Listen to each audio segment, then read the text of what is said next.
Ezekiel, Kabanata 46. Ipinapasabi ni Yahweh ang daanan sa gawing silangan papunta sa patio sa loob ay mananatiling nakasara sa loob ng 6 na araw ng paggawa at ibubukas lamang kung araw ng pamamahinga at pista ng bagong buwan. Ang pinuno ay papasok sa bulwagan at tatayo sa may poste ng tarangkahan habang inihahandog ng pari ang handog na susunugin, pati ang haing pangkapayapaan. Doon lamang siya sasamba sa labas. Pagkatapos, lalabas siya, ngunit iiwang bukas ang pinto hanggang sa gabi. Ang bayan naman ay sasamba kay Yahweh kung araw ng pamamahinga at pista ng bagong buwan. Ngunit doon lamang sila sa may pintuan. Kung araw ng pamamahinga, ang ihahandog ng pinuno ay 6 na tupa at 1 tupang lalaki na parehong walang kapintasan. Para sa tupang lalaki ay 5 salop ng handog na pagkaing butil, kasama ng 4 na litrong langis. Ang para naman sa bawat kordero ay ayon sa kanyang kakayanan, bukod sa 4 na litrong langis.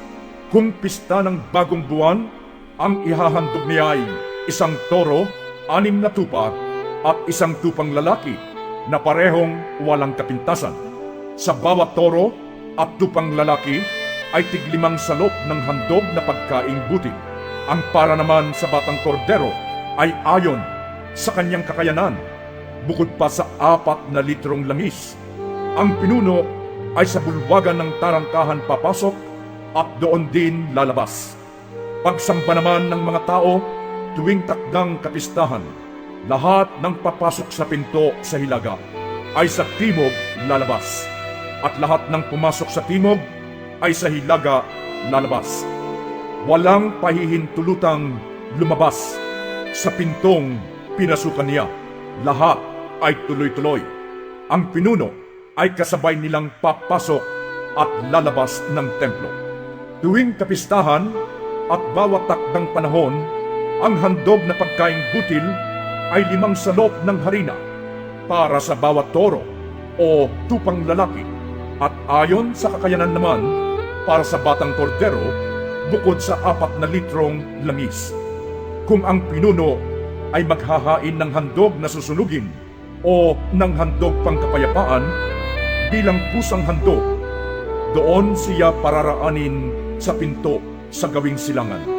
Gagawin niya ito kung araw ng pamamahinga. Paglabas niya, isasara ang pinto. Tuwing umaga, maghahanda ng 1 tupang walang kapintasan bilang handog na susunugin. Ito'y sasamahan ng 1 salop ng handog na pagkaing butil at 1 1/3 na litrong langis na pangmasa sa harina. Ito ang inyong tuntunin ukol sa pang-araw-araw na handog kay Yahweh. Araw-araw ay ganyan ang tupa, pagkaing butil at langis na inyong ihahandog.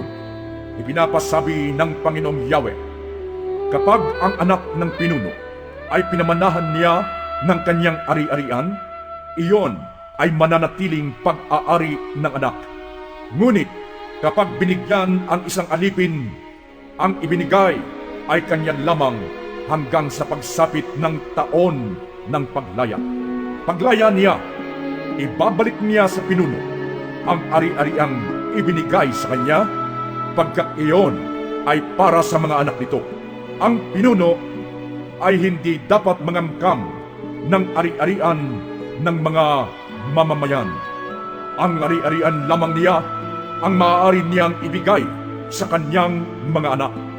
Sa gayon, may iwasang agawan ng ari-arian ang sinuman sa aking mamamayan.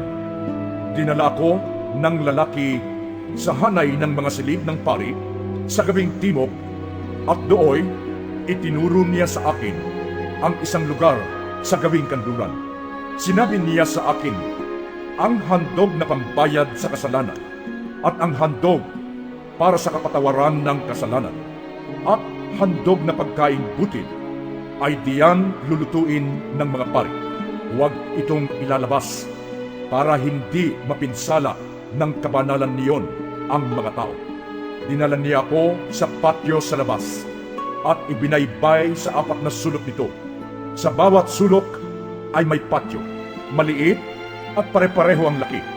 20 metro ang haba ng bawat isa at 15 metro naman ang luwang. Napapaligiran nito ng mababang pader at may apuyan sa tabi. Sinabi niya sa akin, dito naman lulutuin ng mga katulong ang handog ng mga mamamayan.